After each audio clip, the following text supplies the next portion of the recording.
Yeah. Which is the real accounting is how do you make sure you make a lot of money and pay no taxes? That's it. That's the game. Yep. Yeah. And that was one of my valuable courses, certainly in university, but we were just talking off air.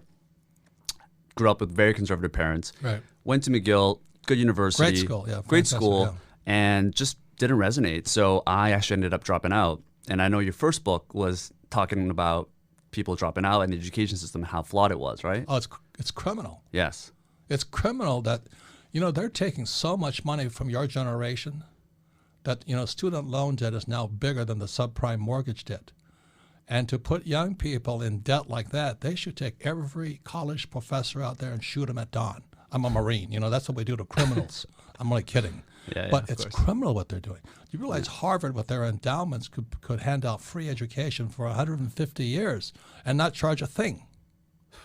But instead, they take the best and the brightest and load them with debt. If their families can't pay for it, then they're screwed. On top of that, they learn nothing about money. Yep. There's a book, Tailspin, by, I forget his name. But anyway, he's a Yale graduate plus Yale Law. Yeah. And he writes about how Yale is teaching young minds to create derivatives. They're not teaching them finance. And, derivatives are what Buffett calls financial weapons of mass destruction. And we're still producing today we're 1.4 quadrillion in derivatives. On top of that, the young people are deeply in debt. Right.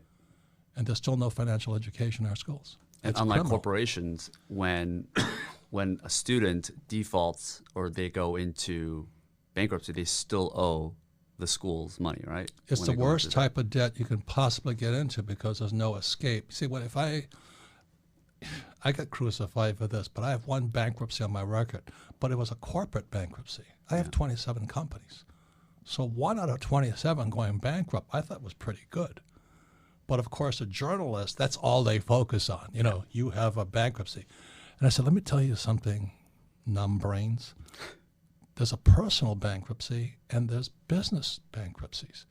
No, but you have a bankruptcy. I'm going. Yeah, that's all they care about, right? But they don't know any difference. Yeah. And I agree with Buffett. He says, if you have stupid journalists, you have stupid people. Absolutely. And that's why I love Jordan Peterson, because he's attacking the academics. I love that guy. Look at the headlines right now with Corona and everything that's happening. It's crazy. God, no, but you know what I mean? Our academic systems are out of touch with the real world. That's my complaint. Yeah.